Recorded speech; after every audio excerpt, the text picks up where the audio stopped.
Assalamualaikum warahmatullahi wabarakatuh. Halo sahabat cerdas, bagaimana kabarnya hari ini? Semoga kita semua tetap dalam keadaan sehat ya. Meskipun dalam keadaan darurat saat ini, bukan menjadi alasan bagi kita untuk berhenti belajar. Karena belajar itu adalah kebutuhan, tak mengenal waktu, tempat, keadaan, dan usia. Meskipun kita belum bisa berangkat ke sekolah, tapi menuntut ilmu itu sangat penting loh. Masih ada banyak hal yang bisa kita lakukan. Salah satunya, belajar bersama Kak Risma dalam Pandai Ekonomi. Eits, gak usah takut. Ini bukan virus berbahaya, tapi ini virus baik yang akan memberikanmu pengetahuan.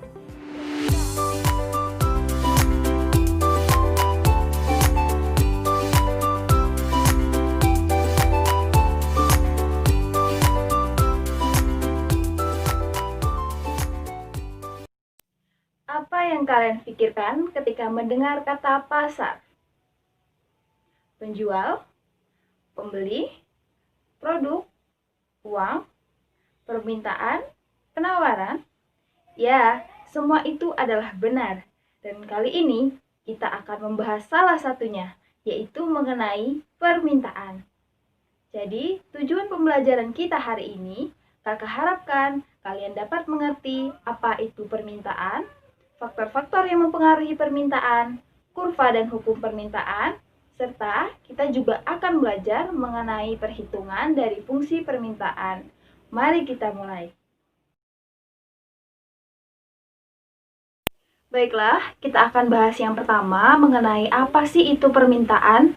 Jadi, permintaan ini sebenarnya merupakan kegiatan yang sudah sering kita lakukan dalam kehidupan sehari-hari.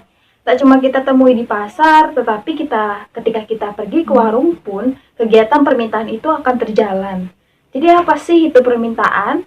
Permintaan dalam ekonomi adalah kombinasi antara harga dan jumlah suatu barang yang diminta atau ingin dibeli oleh konsumen pada tingkat harga dan waktu tertentu. Jadi harga di sini sangat berpengaruh penting terhadap besarnya jumlah barang yang diminta. Sedangkan faktor-faktor lainnya itu dianggap ceteris paribus atau tidak berubah. Jadi gimana? Apakah sudah mengerti mengenai apa itu permintaan? Jika sudah, kita akan beralih ke pembahasan yang selanjutnya. Faktor-faktor yang mempengaruhi permintaan. Jadi yang pertama tentunya harga barang itu sendiri. Karena semakin tinggi harga suatu barang, maka semakin rendah pula jumlah permintaan terhadap barang tersebut. Kemudian yang kedua, harga barang pelengkap. Seperti contoh, ketika harga bensin naik, maka konsumen akan berpikir untuk membeli motor karena takut kebutuhan akan bensin tidak akan terpenuhi. Yang ketiga, harga barang pengganti. Seperti contoh, ketika harga beras naik, maka para konsumen akan mencari barang lainnya sebagai pengganti dengan harga yang lebih murah, seperti contoh kentang ataupun jagung. Yang keempat, intensitas kebutuhan. Semakin dibutuhkan barang tersebut, maka semakin tinggi jumlah permintaannya.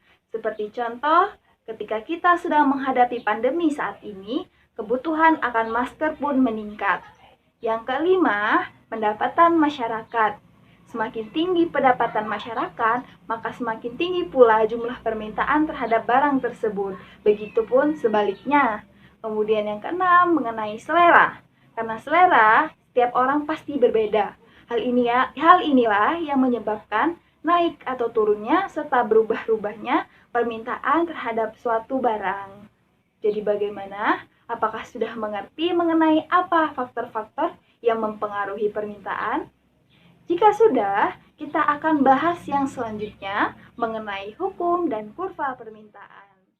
Baiklah, sekarang kita akan bahas mengenai kurva dan hukum permintaan. Ya, jadi, kurva permintaan ini bergerak dari kiri atas menuju ke kanan bawah atau slow negatif, di mana unsur penyusunan kurva permintaan adalah harga atau P yang dilambangkan dengan garis vertikal, dan Q atau jumlah barang yang dilambangkan dengan garis horizontal, serta garis permintaan yang menghubungkan antara harga dan jumlah barang. Jadi, berdasarkan kurva permintaan ini, maka bunyi hukum permintaan adalah semakin tinggi harga suatu barang, semakin rendah pula jumlah barang yang diminta. Begitupun sebaliknya, semakin rendah harga suatu barang, maka semakin tinggi jumlah permintaan terhadap barang tersebut. Ceteris paribus. Baiklah, sekarang kita akan bahas mengenai fungsi permintaan. Jadi, di sini kakak memiliki contoh soal sebagai berikut. Ketika harga 100, jumlah barang yang diminta sebesar 50. Ketika harga naik menjadi 120, jumlah barang yang diminta menjadi 40. Tentukan bagaimana fungsi permintaannya. Nah, ketika kalian menemukan soal ini, kalian akan menggunakan rumus ini bukan? P min P1 per P2 min P1 sama dengan Q min Q1 per Q2 min Q1. Nah, tentunya penggunaan rumus ini akan memakan waktu yang cukup banyak bukan? Maka dari itu, sekarang kakak akan memberikan smart solution bagaimana mengerjakan soal berikut dengan cara yang lebih mudah dan cepat, yakni dengan menggunakan rumus berikut. Kalian cukup menselisihkan antara P2 dan P1 untuk mendapatkan persamaan Q. Kemudian kalian selisihkan Q2 dan Q1 untuk mendapatkan persamaan P. Setelah itu, kalian kali silangkan antara P2 dan Q1, kemudian Q2 dan P1. Untuk lebih pahamnya lagi, kita langsung akan bahas contoh soal yang sudah kakak kasih dengan menggunakan rumus ini. Baiklah, langsung saja. Kalian selisihkan antara P2 dan P1. 120 dikurang 100 sama dengan, ya benar, 20 Q. Kemudian kalian selisihkan antara Q2 dan Q1. 40 dikurang 50, hasilnya minus 10P. Setelah itu, kalian kali silangkan antara P2 dan Q1, kemudian Q2 dan P1.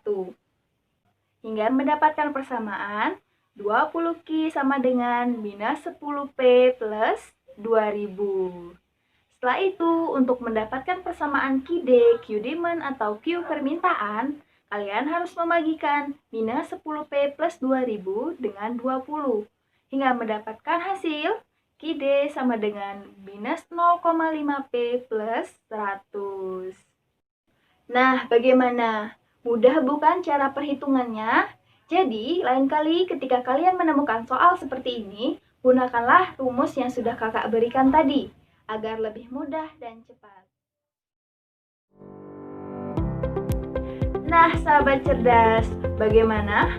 Apakah kalian sudah mengerti mengenai materi kita kali ini? Jika ada yang ingin ditanyakan, silahkan komentar di bawah. Kakak harapkan kalian terus semangat belajar meskipun dalam keadaan saat ini dan tetap jaga kesehatan. Kakak akhiri, wassalamualaikum warahmatullahi wabarakatuh.